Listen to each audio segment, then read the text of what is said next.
رکھنے والے حذیفہ۔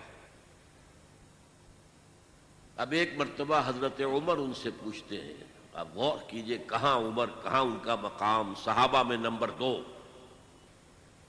انہیں بھی اپنے بارے میں اندیشہ ہے کہیں میں منافق تو نہیں ہو گیا۔ پوچھتے انشدو کا یا حذیفہ، انشدو کا باللہ، میں تمہیں اللہ کی قسم دے کر، واسطہ دے کر تم سے پوچھتا ہوں کہیں میرا نام تو ان میں نہیں تھا۔ یہ ہے ما خافہ الا مومن وما امنہ الا منافق۔ یہ جو بیماری ہے، یہ جو روگ ہے، اب یہ جانیے کہ اس کا انجام کیا ہے۔ اصل میں نے چونکہ کہا بیماری ہے اور میرا بیک گراؤنڈ بھی ہے میڈیکل ایجوکیشن کا، تو ہر مرض کے ضمن میں ہمارے ہاں بحثیں ہوتی ہیں، ایٹیولوجی کیا ہے، یہ بیماری کیوں آتی ہے۔ پھر جب بیماری لاحق ہو گئی تو اس کی علامات کیا ہیں، سائنز اینڈ سمپٹمز کیا ہیں، پھر پروگنوسس کیا ہے، کتنی شفا کی امید ہے اور کتنی نہیں ہے، پھر ٹریٹمنٹ کیا ہے، اور ٹریٹمنٹ بھی 2 طرح کے ہوتے ہیں، ایک پریونٹیو اور ایک کیوریٹیو۔ مرض سے بچا جائے، بچاؤ کی تدابیر، اور اگر مرض کی چھوت لگ گئی ہے تو پھر اس کا علاج۔ یہ جو منافقین کی بحث ہے اور نفاق کی بحث ہے، یہ بڑی تفصیل سے آئی ہے۔ سورہ بقرہ میں بھی ہے لیکن وہاں لفظ نفاق استعمال نہیں کیا گیا، رفتہ رفتہ رفتہ رفتہ اس کا جو پردہ چاٹ کیا گیا رفتہ رفتہ۔ سورہ بقرہ میں صرف یہ آیا ہے فی قلوبہم مرض فزادہم اللہ مرضا، کچھ سائنز اینڈ سمپٹمز بھی آ گئے۔ وَإِذَا لَقُوا الَّذِينَ آمَنُوا قَالُوا آمَنَّا وَإِذَا خَلَوْا إِلَىٰ شَيَاطِينِهِمْ قَالُوا إِنَّا مَعَكُمْ إِنَّمَا نَحْنُ مُسْتَهْزِئُونَ۔ جب وہ اہل ایمان سے ملتے کہتے ہم بھی ایمان لے آئے ہیں، ہم بھی صاحب ایمان ہیں، اور جب اپنے ان شیطانوں کے پاس جاتے ہیں، یہودی لیڈروں کے پاس، تو کہتے ہیں جی ہم تو آپ کے ساتھ ہیں، ہم ان سے تو صرف مذاق ہی کر رہے ہیں۔ اللہ یستہزئ بہم ویمدہم فی طغیانہم یعمہون، اصل میں اللہ ان سے مذاق کر رہا ہے اور انہیں ان کی سرکشی کے اندر آگے کھینچتا چلا جا رہا ہے۔ جیسا کہ میں نے کہا تھا، نیکی کا راستہ اختیار کرو گے اللہ اسے کھولتا چلا جائے گا، بدی کا اختیار کرو گے اللہ اس کو کھولتا چلا جائے گا، نفاق کا اختیار کرو گے اللہ اس کو کھولتا چلا جائے گا۔ تو سورہ بقرہ میں کہیں لفظ منافق یا نفاق نہیں آیا، آل عمران میں ایک جگہ آیا ہے، لیکن سورہ نساء میں بڑی مفصل بحثیں ان کی علامات، اور سب سے بڑے ان کے 3 جو سبب تھے۔ اللہ کے رسول کی اطاعت بہت بھاری گزرتی تھی، اچھا جی اللہ کا حکم تو ہم مانیں گے لیکن ان کا کیوں مانیں، یہ بھی تو ہماری طرح کے انسان ہیں۔ اسی لیے انہوں نے کہا تھا قرآن میں تو ابھی حکم آیا نہیں قتال کا، انہوں نے خامخواہ شروع کر دیا۔ اس پر پھر سورہ محمد نازل ہوئی جس کو سورہ قتال بھی کہتے ہیں، قتال کا حکم آ گیا، اب ان کی زبانیں چپ ہوئی، اب تو آ گیا، اب کیا کریں۔ جب وہ سورت اتری تو قرآن مجید میں اسی سورت میں ہے کہ آپ دیکھتے ہیں منافقین کو کہ اب ان کی آنکھیں ایسی پتھرا رہی ہیں جیسے کہ کوئی مرنے والے شخص کی آنکھیں پتھراتی ہیں، اب تو کوئی رہا ہی نہیں حضور۔ سورہ نساء میں بہت بحث ہے۔ پھر جہاد اور قتال سے بچنے والے وہ منافق ہیں، پھر جو ہجرت نہیں کرتے وہ منافق ہیں۔ مال و اولاد زیادہ پسند ہے، کیسے چھوڑ کر چلے جائیں، اہل و عیال زیادہ محبوب ہے، کیسے چھوڑ کر چلے جائیں۔ بہرحال سورہ نساء میں بڑی مفصل بحثیں، میں نے جو آیت تلاوت کی تھی ان المنافقین فی الدرک الاسفل من النار، یہ منافق تو آگ کے سب سے نچلے طبقے میں ہوں گے۔ اللہ کا غضب اتنا کافروں پر نہیں بھڑکتا جتنا کہ منافقین پر بھڑکتا ہے، اور جتنا کہ ان مسلمانوں پر جو دعوے تو کرتے ہیں ایمان کے اور اللہ کی محبت اور رسول کے عشق کے اور عمل میں زیرو ہیں۔ لما تقولون ما لا تفعلون کبر مقتا عند اللہ ان تقولوا ما لا تفعلون، اگرچہ منافق نہیں ہے لیکن بے عملی، اللہ اور اس کے رسول کے احکام سے سرتابی، کہاں اللہ پر ایمان کا دعویٰ، رسول پر ایمان کا دعویٰ، اور کہاں یہ کہ ان کے احکام کو پاؤں تلے رون دینا۔ پھر یہ سورہ مائدہ میں بھی بحثیں آئی ہیں،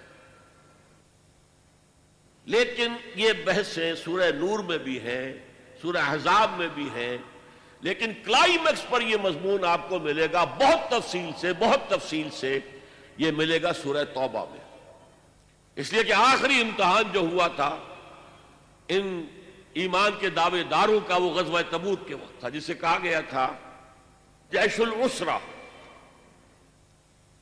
قحط کا عالم تھا، اب فصل کھجور کی تیار تھی، اگر اب چلے جاتے ہیں تو کون اتارے گا؟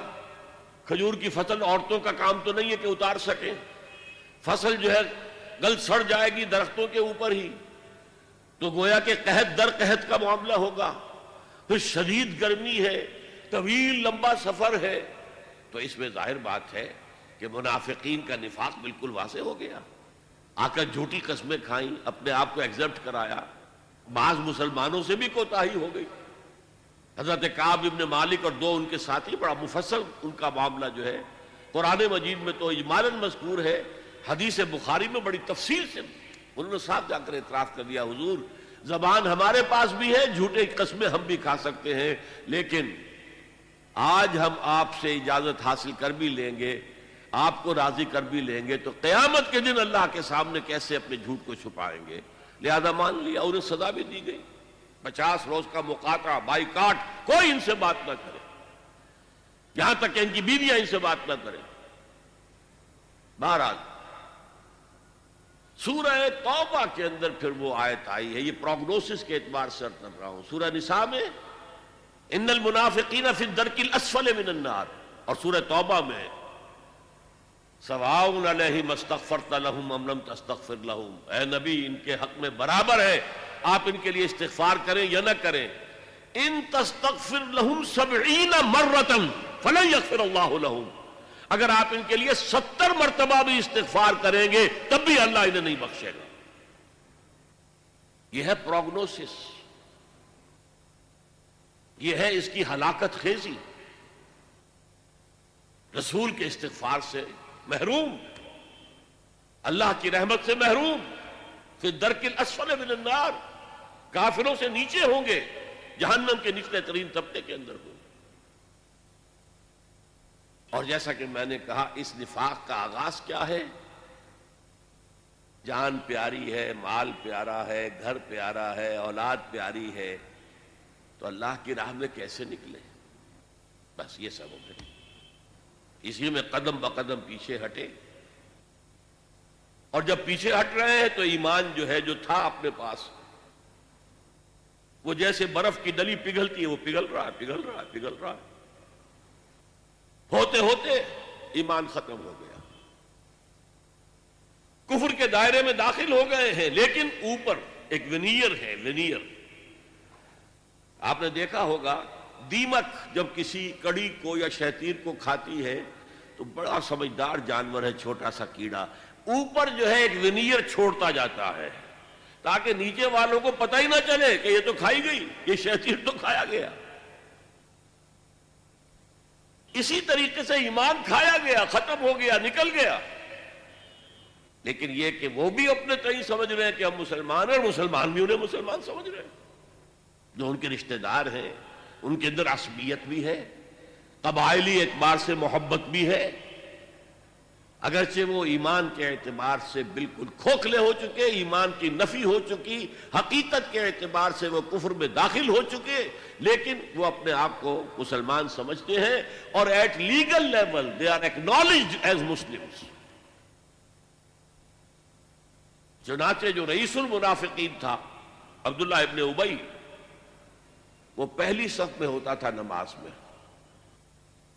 اور اپنی چودراہٹ کے اظہار کے لیے کہ میں بڑا آدمی ہوں اس معاشرے کا، بڑا چودھری ہوں، جب حضور خطبہ دینے کھڑے ہوتے تھے پہلے وہ کھڑا ہوتا تھا، دیکھو لوگوں یہ اللہ کے رسول ہیں، ان کی بات توجہ سے سنو، حالانکہ وہ ہرگز اللہ کا رسول نہیں مانتا تھا حضور۔